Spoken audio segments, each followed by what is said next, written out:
네, 오늘 주제는요. 국민의힘 복당 정치와 홍준표의 홀로 아리랑입니다. 예. 국민의힘 비상대책위원회가 어제 비공개 회의를 열어서 무소속인 권성동 의원의 복당을 허용하기로 했습니다.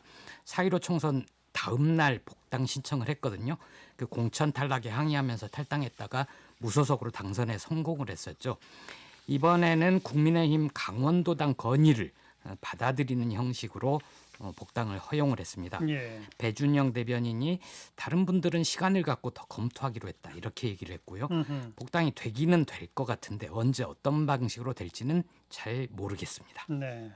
일단 권성동 의원 한 명만 가결된 거고 예, 몇 사람 더 신청됐는데 안 됐다고요? 어제 이제 의원급으로 치면 이은재 전 의원 등 3명도 있었습니다. 그런데 3명 다 불허가 됐습니다. 예. 이은재 전 의원은 총선 전 행태가 여러 가지로 좀 코믹했었잖아요. 코믹했죠 정말. 예, 공천 탈락한 뒤에 기독자유통일당을 갔는데 불교도 이력이 드러나고 천주교에서 세례를 받은 전력도 있었습니다. 예. 그래서 결국 한국경제당으로 옮겨서 비례대표 출마했는데 3% 득표에 실패를 해서 낙선을 했죠. 예. 저는 다시 복당 신청한 사실 자체가 좀 놀랍습니다. 네.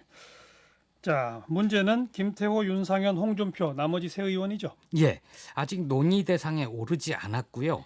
권 의원이 복당되는 걸 보면서 김태호 의원은 복당 신청을 했고 나머지 두 의원은 아직 하지 않은 걸로 알려지고 있습니다. 네. 권 의원은 어제 그 복당 결정 뒤에 국민의힘 중진 의원으로서 정부 여당이 잘못하는 것을 바로잡고 중앙에서 할 말을 하는 당당한 국회의원이 되겠다 이렇게 소감을 밝혔습니다. 그 나머지 무소속 의원에 대해서도 빠른 복당 결단을 내려달라 당 지도부에 이렇게 요청했습니다. 네. 김종인 위원장은 이 복당 문제에 대해서 지난 취임 100일 회견 때 한마디 했죠. 맞습니다. 보름 전입니다. 당이 완전히 안정적 기반을 구축하게 되면 그 다음에 거론해도 늦지 않을 거라고 생각한다. 이렇게 얘기를 했는데요. 보름 사이에 완전히 안정적인 기반을 구축한 걸까? 아니면 권성동 의원 정도는 복당시켜도 당이 안정적인 기반을 잡아가는데 별로 걸림돌이 되지 않을 것이라고 판단한 것일까? 예. 저는 후자로 봅니다. 예. 일단 그 복당 정치의 시동은 걸어놓고 나머지 의원들은 하는 걸 봐서 덜 부담스러운 순으로 순차 복당 시킬 것 같습니다. 그렇게 되면 이제 김태호 의원, 윤상현 의원 순이 될 것 같고요. 복당 정치의 끝은 홍준표 의원이 되지 않을까 그러니까 싶습니다. 권성동 의원은 가장 부담이 덜했다. 맞습니다. 권 의원의 경우에는 2017년 탄핵 정부 때 국회 법제사법위원장을 지냈거든요. 그래서 그 탄핵 소추위원장을 맡아서 헌법재판소 탄핵 재판 때 검사 역할을 했습니다. 그랬죠. 본인은 이것 때문에 공천에서 탈락했다 이렇게 얘기를 했습니다. 그런데 꼭 그것만은 아닙니다. 강원랜드 채용 과정에서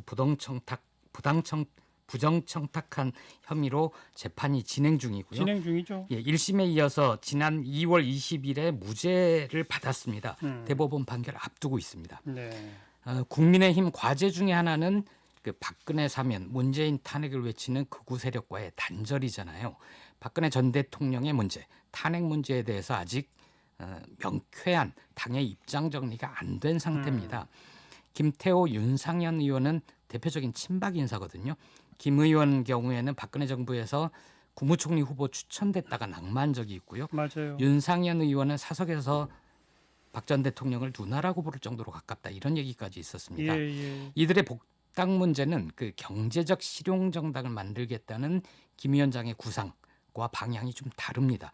두 사람이 복당이 되더라도 별 문제 없겠다 정도로 당 체질 개선이 완전히 되거나 하지 않으면은 의원 숫자에 뭐 두셋 보탬되는 거 아니거든요. 그렇죠. 괜히 그 도로 자유한국당, 도로 새누리당 예. 이런 비판을 부를 수도 있습니다. 홍준표 의원은 더 복잡하다 이거죠? 김종인 의원 비상대책위원과 좀 기란 관계가 있지 않습니까? 김종인 비대위 체제에 가장 반기를 들었었습니다. 비대위원장을 맡기더라도 위기수습 차원의 관리형으로 가야지 정권 주면 안 된다 이렇게 얘기를 하기도 했고요. 심지어 과거 자신의 수사 경력을 들어서 내가 수사를 했던 뇌물수수 인사다 이렇게 공격을 했습니다. 그랬었죠. 김 위원장도 마찬가지로 받아쳤습니다. 한물간 인사 취급을 했는데요. 한 번 흘러간 물이 어떻게 물레방아 돌리냐 이런 식으로 얘기를 했었고요. 2022년 대선 후보군에는 아예 언급도 하지 않았습니다. 그렇죠. 2017년 대선에서 홍 의원은 큰 표차로 2위를 했습니다. 그래도 여전히 대선 주자급이고요. 본인은 아마 탄핵 직후 대선이라서 그 정도라도 선방한 거다. 다음엔 다를 수 있다. 이렇게 생각할 수도 있습니다. 그런데 홍 의원이 복당할 경우에 지금은 그 김종인 체제에 마음에 안 들어도 숨죽이고 있는 중진 그룹들이 홍 의원을 중심으로 세력화할 가능성이 있습니다. 그러면 새로 정강 정책 만들고 당명도 바꾼 국민의힘이 안정적 기반을 마련하는데 예. 반대 방향으로 갈 수도 있는 거죠. 소개했듯이 김종인 비대위원장 들어서고 할 즈음만 해도 홍준표 의원이 뭐 매일매일 굉장히 많은 말을 하더니 예, 한동안 조용했잖아요. 요새는 조용하죠. 복당 문제에 대해서 뭐라고 그래요? 그닥 급하지는 않은 모양입니다. 어허. 어제 그 권 의원의 복당 결정 이후에 페이스북에 재밌는 글을 올렸는데요. 그 중국 삼국시대 드라마 사마이 보는 재미에 푹 빠졌다. 그러면서 그 사마이가 끝없는 인내와 굴종을 견디고 50년의 장관 세월을 기다린 끝에 정상에 오른 그의 인내와 신묘한 책략에 매료됐다고 얘기했습니다. 예. 사마이를 인용한 대목이 눈길을 끌었는데요. 삼국지의 주인공급은 아니잖아요.